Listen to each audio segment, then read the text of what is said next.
여러분 안녕하세요. 오롱정입니다. 오늘은 이제 둔촌주공에 대해서 말씀을 드리고자 영상을 켰습니다. 시청하시기 전에 구독하기, 좋아요, 메모시 부탁드리고요. 제 11기 정규 강의 접수 기간인데 아래 링크에서 확인이 가능하세요. 사진에서 보시다시피 이제 오세훈 서울시장이 사실은 지금 이제 후보님이죠. 이 둔촌주공에 있는 조합원분들을 만나는 사진이 나오고 있습니다. 이게 참 얘기가 꺼내기 어려운 부분이기도 하죠. 재개발, 재건축. 자, 여러분 좀 지난 얘기부터 꺼내볼까요? 재개발, 재건축이 지난 5년 동안 어떤 취급을 받았죠?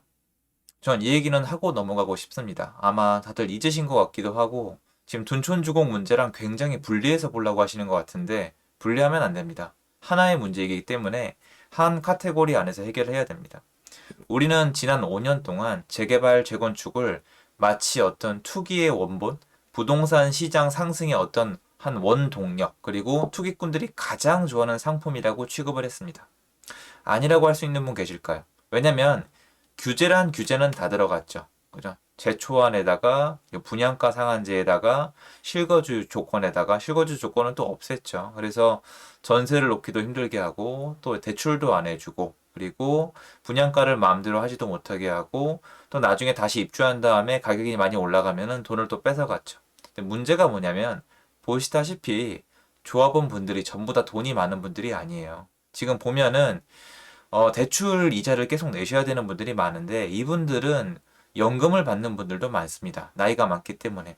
둔촌 주공에 살고 있는 원주민 분들은 나이가 지긋하세요. 아파트만큼 오래됐을 수도 있거든요. 그러면 이분들은 어떻게 될까요?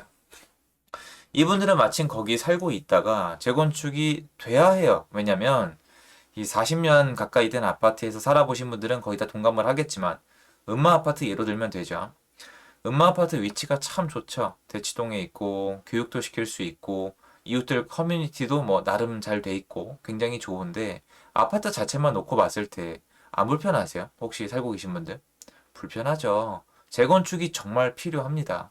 둔촌주공도 마찬가지로 재건축이 정말 필요해서 원주민들은 찬성을 하셨고 정말 많은 우여곡절 끝에 재건축을 가는데 중간에 문제가 생겨버린 거죠.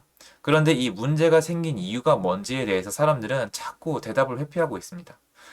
이쪽으로 몰아갔었죠. 시공사, 그러니까 건설사들의 탐욕이 문제인 것처럼 몰고 가다가 이 정권이 바뀌면서 또 여러 가지 의견이 나오면서 또 조합원들과 어떤 시공사들과의 마찰, 그리고 마치 서울시가 나서면 해결될 것 같은 그런 이미지가 만들어졌고, 저한테조차도 되게 다양한 이유인데, 이유를 좀 너무 다양하게 말씀하시는 분들이 많던데, 제 생각에는 가장 큰 이유는 저번에 말씀드렸다시피 이게 돈이 안 된다는 거죠.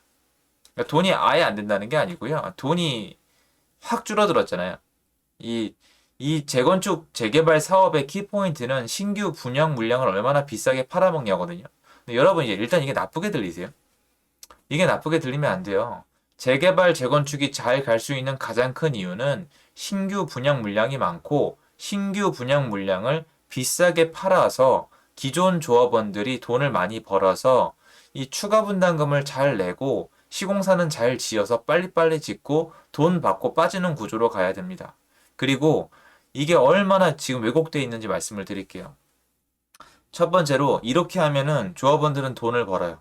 두 번째로 시공사도 돈을 벌어요. 그리고 세 번째도 수분양자도 돈을 벌어요. 왜 그러냐?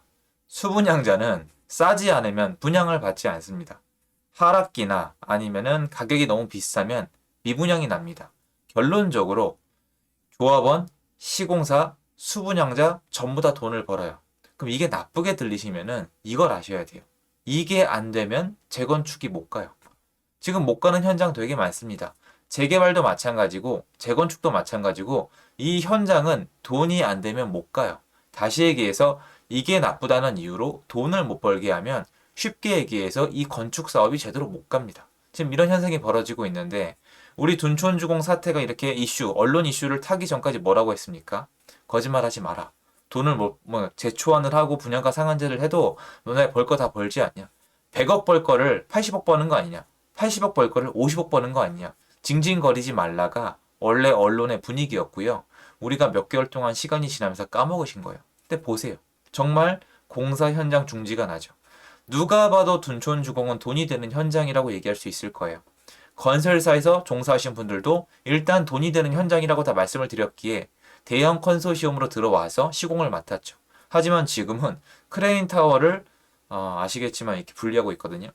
이 건축해보신 분들은 아시겠지만 크레인 타워가 들어왔다는 건 굉장히 높이 지어올리다는 뜻이고, 그걸 해체하고 있다는 건 사실 진심이란 뜻이에요.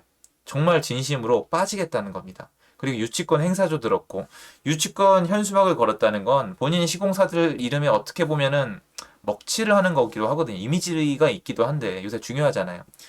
정말 중지가 된 거예요. 이 대형 건설장이 12,000세대짜리가 중지가 된 겁니다. 그러면 왜 중지가 됐는지 그걸 알아내야지 시공사 얘기 자꾸 나오고 이렇게 정치하시는 분들 얘기 나오고 하면 안 되겠죠. 원론적인 부분부터 고쳐야 돼요. 뭡니까? 분양가 상한제요. 분양가 상한제를 없애고 비싸게 팔아먹게 하면 됩니다. 그럼 사람들이 정말 웃긴 게 이거 같아요. 비싸게 팔아먹게 해주면 왜 안 되는데요? 아니 여러분, 너무 비싸면 안 팔린다니까요. 이상한 상상을 하시는 것 같아요. 너무 비싸면 분양이 안 돼요. 미분양이 납니다. 그러면 거기서 조합해서 알아서 해야 돼요. 그 다음에 분양가를 낮추던지 아니면 이제 뭐 그냥 가져갈 건지 결정을 해야 되는데, 지금은 혹시나 비싸게 팔릴까 봐 겁을 내는 것 같아요. 그 결과물은 이건데 그럼 좋다 이거예요.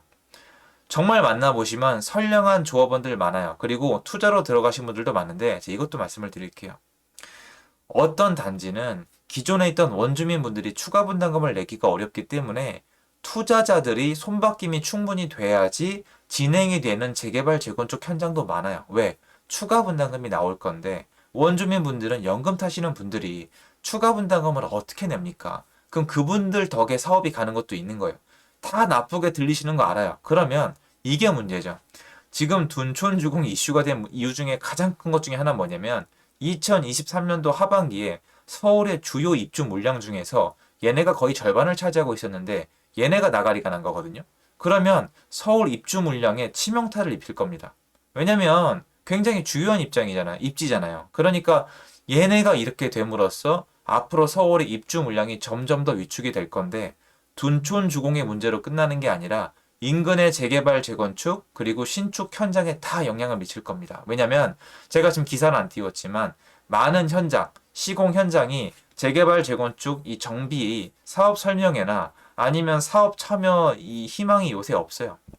지금 안 뛰어든답니다. 왜냐면 원자재가 올라가고 있는데 시공비가 얼마나 깨질지도 모르는데 이 상황에서 분양가 상한제는 정해져 있기 때문에 얼핏 잘못 건들면 이렇게 되거든요.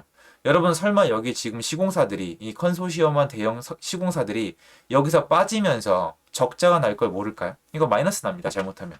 여러모로 안 좋죠. 이미지에도 안 좋고 시간도 끌리고 돈도 날릴 게 뻔하지만 이걸 다 지어버리면 적자가 더 많이 날 거니까 안 지을 건데, 다른 현장은 어떻게 할까요? 다른 현장들은 신이 나서 지을까요? 아니죠. 이 설레가 남는 겁니다. 설레가 뭐가 남냐? 재개발 재건축이 돈이 된다고 사람들이 아무리 떠들어도 법으로 이 모든 걸 틀어막으면 제초안은 이제 조합원들 괴롭히는 거고, 분양가 상한제도 어떻게 보면 시공사랑 이 조합원들 괴롭히는 거고, 또 대출도 안 해주니까 분양받기도 어렵고, 이렇게 가면은 결론적으로 많은 분들이 제일 걱정하는 건 뭐예요? 혹시 얘네 돈 벌까 봐 제일 걱정을 하잖아요. 더 큰 문제, 서울의 입주 물량이 줄어들 겁니다. 그러면 서울시장의 안정화는 계속 뒤로 밀릴 거예요. 그래서 이게 양립하기가 좀 어렵긴 해요. 서울의 공급을 원활하게 하려면 재개발 재건축을 활성화시켜야 되고, 재개발 재건축을 활성화시키면 이 안에서 돈을 버는 사람이 나올 수밖에 없어요. 왜냐면 돈을 버는 사람이 나와야지 현장이 굴러가는 거고요. 제 말이 틀리지 않았다는 증거 중에 하나가 이겁니다. 돈이 안 되면 이렇게 현장이 멈춥니다. 서울시가 나서서 잘 해결했으면 좋겠습니다. 고통받는 조합원분들도 계시고 사회적으로 낭비고, 여기 분양 기다린다고 딴 거 안 받으신 분들도 정말 많거든요. 그럼 모두가 손해인 거예요. 모두가 손해. 그리고 사실 이거 해결 방법이 분양가 상한제가 제일 큰 문제인데, 분양가 상한제 뭡니까?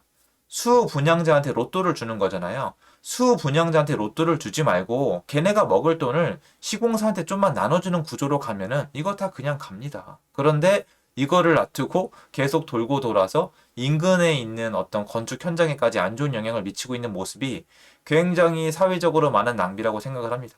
전 그리고 국민들이 의식이 약간은 변해야 된다고 생각을 해요. 남이 돈 버는 거 싫죠. 이 돈 버는 사람들 때문에 집값이 올라가는 것 같고 사회적으로 낭비가 되는 것처럼 보이겠죠. 하지만 보시다시피 돈을 못 벌면 정비 사업은 가지 못해요. 그러니까 생각을 해야 됩니다. 과연 이게 돈을 못 벌게 해서 정비 사업이 안 가면 사회적으로 서울의 입주 물량이 늘어나질 못할 텐데 입주 물량이 못 늘어나면 뭐가 올라갑니까? 구축이 올라가잖아요. 그러니까 전반적으로 계속 이게 퍼진단 말이에요. 신축도 오르고 구축도 오르고 결국 이 모든 문제를 해결하는 방법이 뭔지 아세요? 네.